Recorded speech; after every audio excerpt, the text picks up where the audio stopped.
My name is Oluwatomi Olatoye. I'm the Director of Center for Urban and Agric Development, an organization that is promoting urban agriculture in Nigeria and Africa at large.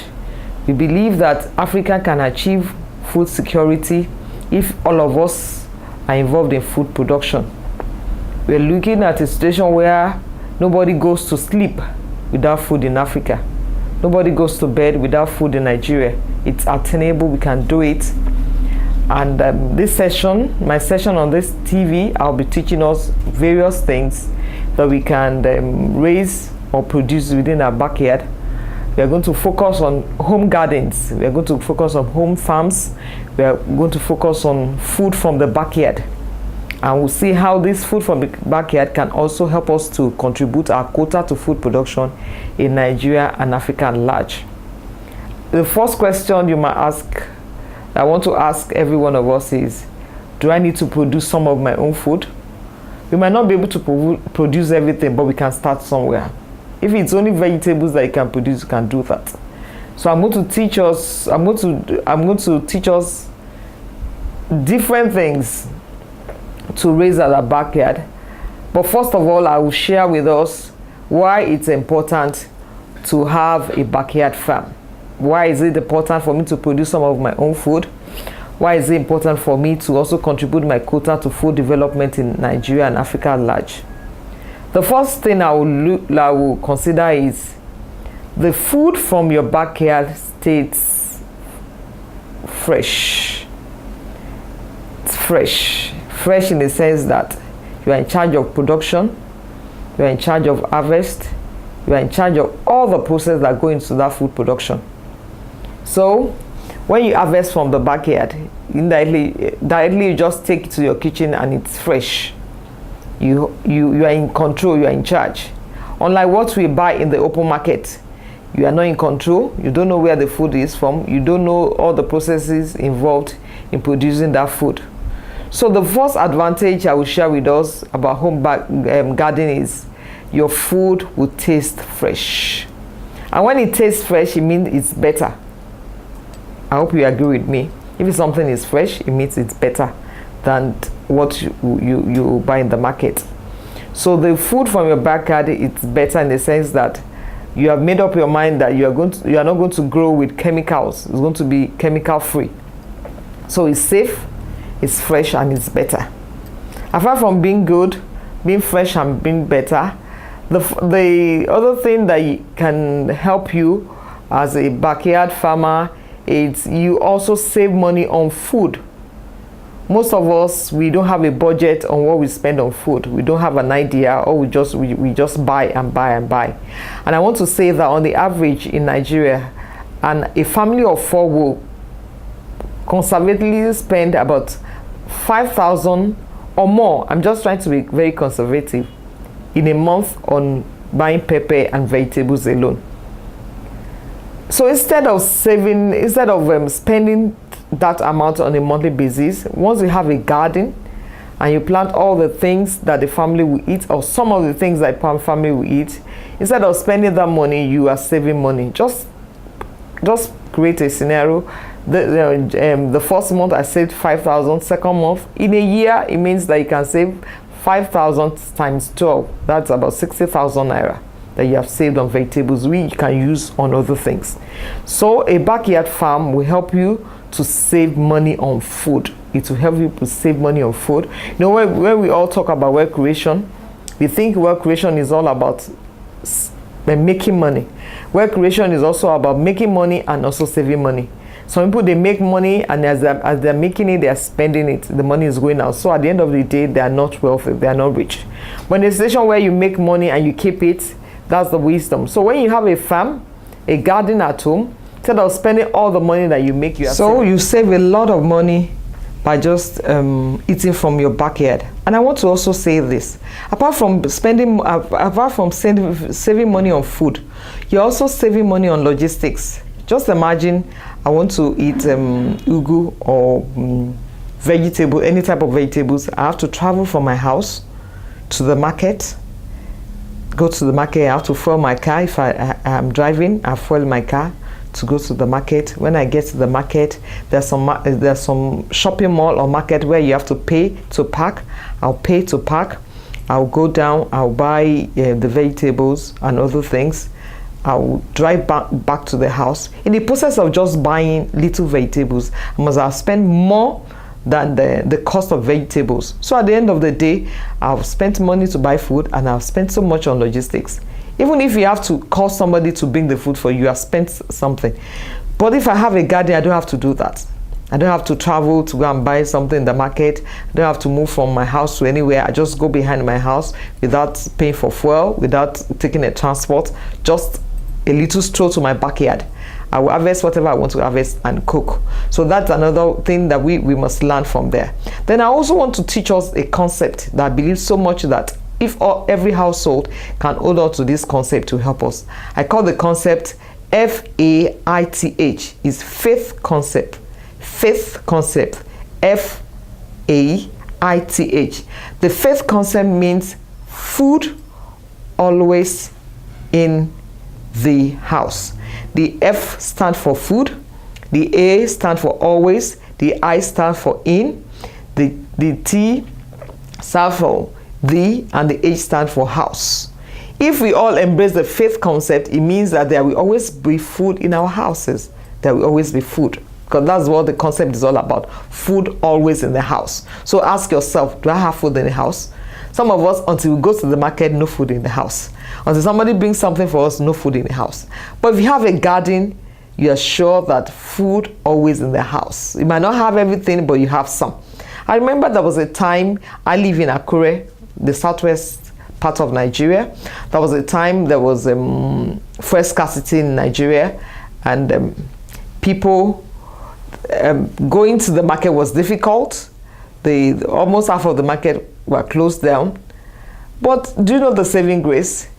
At that time, we had rabbits in the compound, we had hens, we have quail, we had goats, and I planted so many varieties of pepper and vegetables. So instead of everybody in the neighborhood, they were just grumbling, oh, how do we get to the market?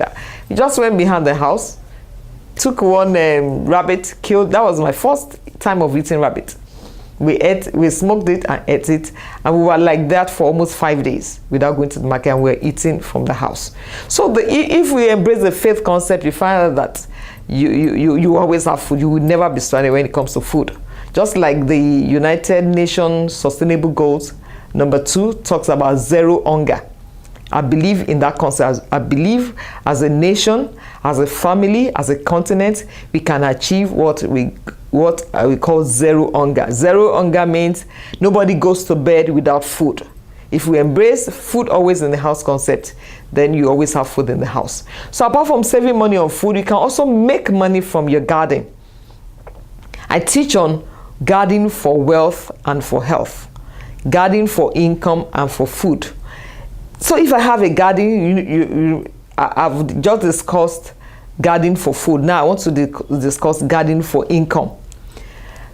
There was a time I planted so much tomatoes that we couldn't eat everything in the house. We couldn't consume everything.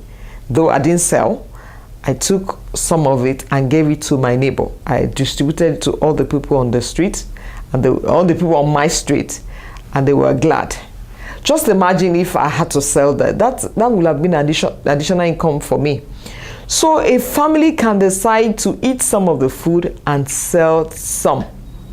When we moved to our village house, I call it village house because it's outside the town.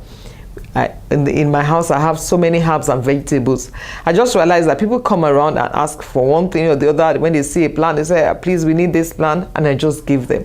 I give them until one day it just dawned on me that, okay, I can turn this to money. And I made up my mind, I'm going to package some of these herbs and make money from them. Right now, I'm into tea. I do tea. I just process the leaves and package them as tea. And it has become a business for me. So the garden can also create income for you. I know somebody that has ugu, about several stands of ugu behind his house, And he told me the last time we spoke, he told me that the last season he made 120,000 naira just from his backyard.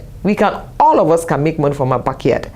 If it's fish, if you're a fish you are raising, if it's snail that you are raising, if it's quail or bird that you are raising, you can raise for food and also sell. So making money from your backyard is so easy and cheap.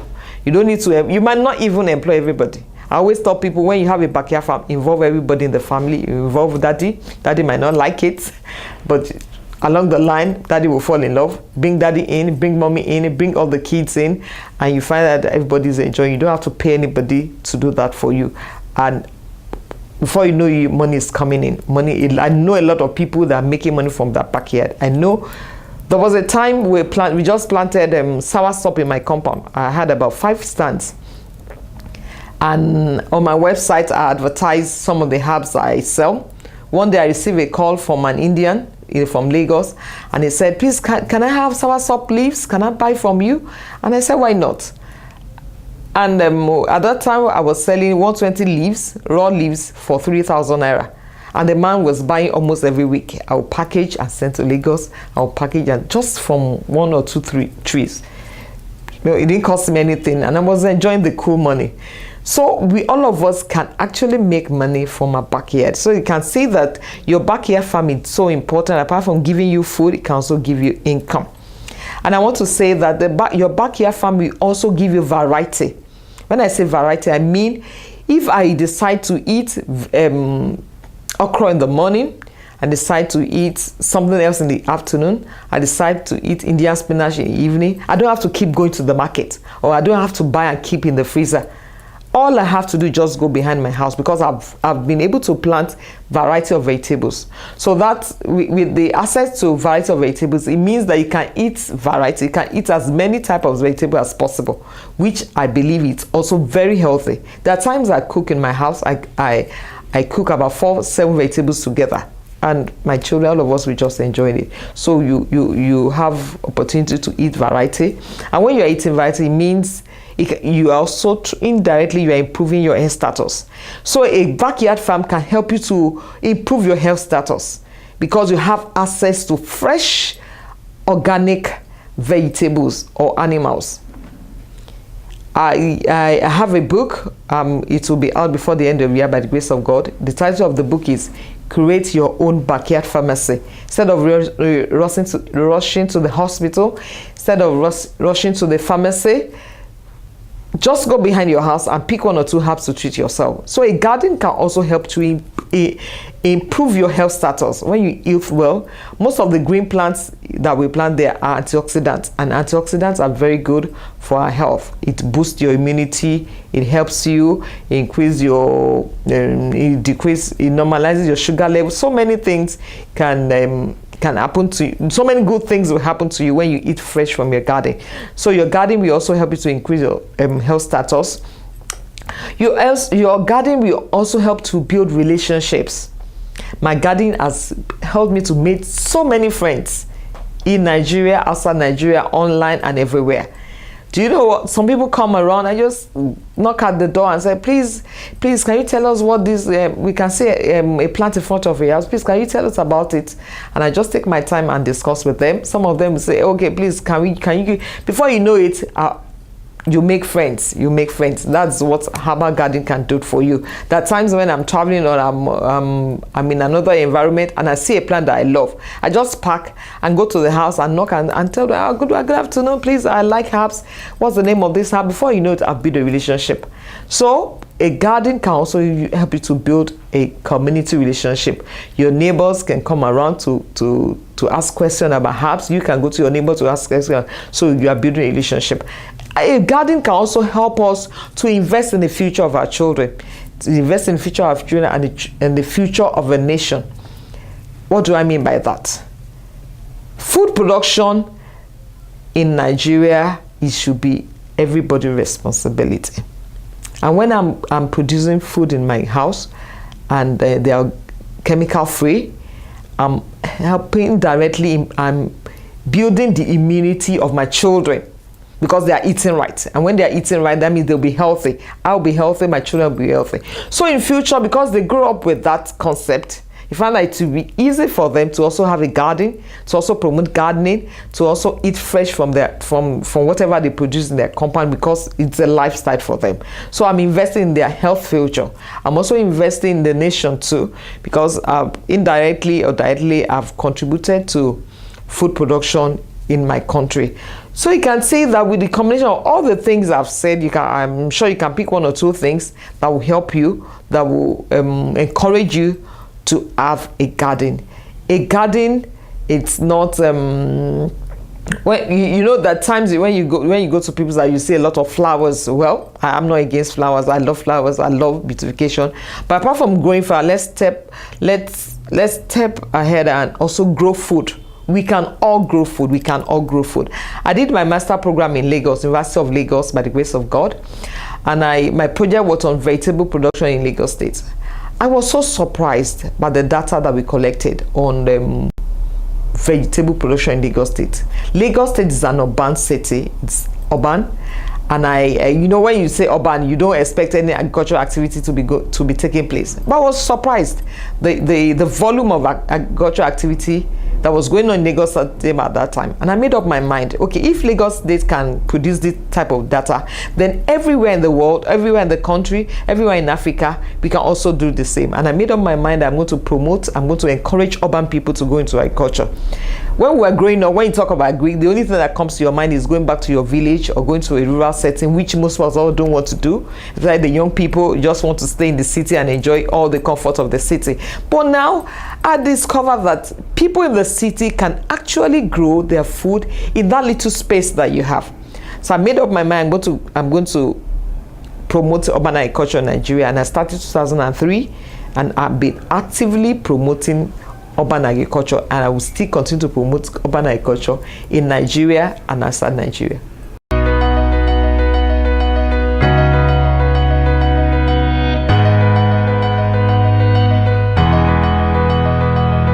So I'll be doing a lot of promotion. I'll be doing a lot of advocacy about urban agriculture, because I know it's a way to go. It's a way to go. I'm going to teach Nigerians on how to grow their food. I'm going to teach Africa. Yes, I was in Togo early this year to teach them about urban agriculture, and I'm going to do more, so that as a continent we can all achieve zero hunger. As a continent we can all embrace the concept of food always in the house. And I know it's possible. By the grace of God, I'm going to continue next week. My name is still Oluwatomi Olatoye. I work with Center for Urban Agric Development, Nigeria. Thank you very much. Thanks for listening.